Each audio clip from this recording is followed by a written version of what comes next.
اعوذ باللہ من الشیطان الرجیم بسم اللہ الرحمن الرحیم۔ ناظرین کرام، السلام علیکم ورحمۃ اللہ وبرکاتہ۔ قرآن اور تجوید القرآن سے عشق و شغف رکھنے والے بچے اور بعض دیگر قرآنی اسٹوڈنٹس بھی یہ سوال کرتے ہیں کہ قرآن حکیم کے اندر جو چھوٹا سا نون استعمال ہوتا ہے، یعنی ان کا مطلب ہے نون قطنی، وہ کیوں اور کس لیے ہے؟ کیا اسے بھی پڑھنا ہے؟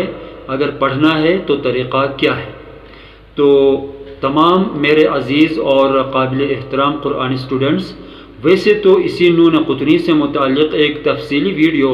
میرے اس قرآنی یوٹیوب چینل پر پہلے سے ہی بنی بنائی موجود ہے، اسے بھی ضرور ملاحظہ فرمائیے گا۔ فیس بک ویورز کے لیے ڈسکرپشن میں چینل لنک دیا گیا ہے، مگر اختصار کے ساتھ یہاں پھر سے یہ عرض کرتا چلوں کہ یہ بات خاص طور پر آپ کے علم میں ہونی چاہیے کہ نون قطنی جو ہے اسے ہم باہر کہیں سے لایا نہیں کرتے، بلکہ جب کسی لفظ کے آخری حرف پر تنوین آتی ہو تو اس تنوین میں موجود نون ساکن کی آواز کو اگلے لفظ کے ساتھ جوڑ کر ملا کر پڑھنے کے غرض سے مکسور حالت میں یعنی زیر کی حرکت دے کر پڑھتے ہیں۔ پس یہ نون قطنی در حقیقت تنوینی نون ساکن کی آواز ہی ہے، جیسے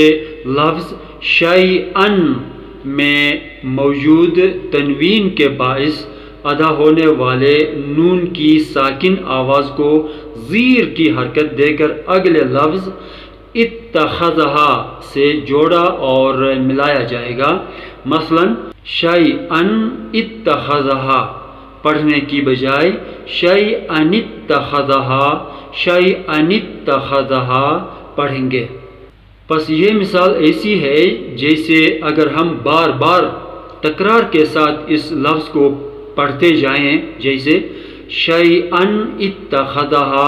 شیئن اتخذہا شیئن اتخذہا شیئن اتخذہا شیئن اتخذہا، تو آپ نے سنا کہ منہ سے لفظ کی جو ادائیگی ہے وہ خود بخود نون قطنی کے قاعدے کے مطابق ہی ہو رہی ہے۔ بس مطلب یہ ہوا کہ یہاں نون قطنی دراصل تنوینی نون ساکن کی آواز کی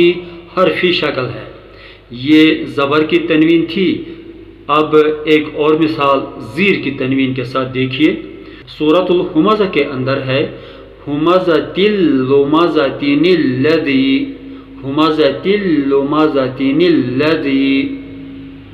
اصل میں یہ تھا لمزۃ الذی لمزۃ الذی، لیکن دونوں الفاظ کو آپس میں ملا کر پڑھنے کی وجہ سے تنوین کے نون کی اس ساکن آواز کو زیر کی حرکت دے کر یعنی نون قطنی کی صورت میں پڑھا اور لکھا جائے گا، کیونکہ نون قطنی ہمیشہ زیر کے ساتھ آتا ہے تاکہ اگلے لفظ کے ساتھ ملایا جا سکے، اور آپ جانتے ہی ہیں کہ ساکن حرف کی آواز کو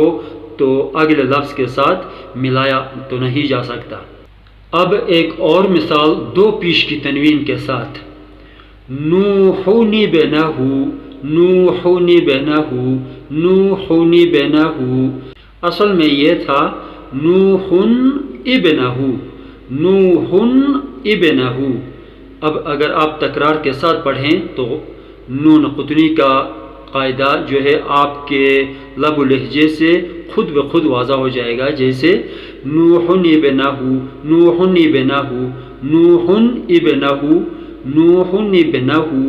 لیکن دو پیش کی تنوینی آواز کو اگلے لفظ یعنی ابنہ کے ساتھ جوڑ کر پڑھنا ہے تو تنوین کے نون کی چھپی پوشیدہ ساکن آواز زیر کی حرکت کے ساتھ مشکل آئے گی، ایک چھوٹے سے نون حرف کی شکل میں آئے گی، یعنی نوحن ابنہ سے نوحن بنہ نوحن بنہ۔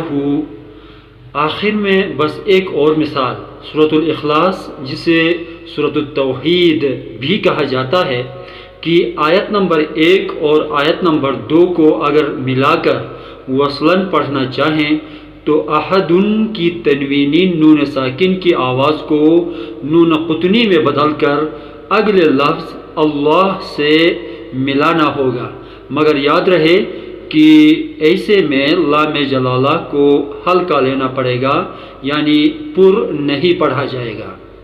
جیسے احدن اللہ، احدن اللہ، قل هو اللہ احد اللہ الصمد۔ یہ آپ کے لیے واضح ہو کہ نون قطنی کو ہمیشہ وصل کی صورت میں ہی پڑھا جاتا ہے، جبکہ وقف یا فصل کے دوران یہ ساقط ہوگا، پڑھا نہیں جائے گا،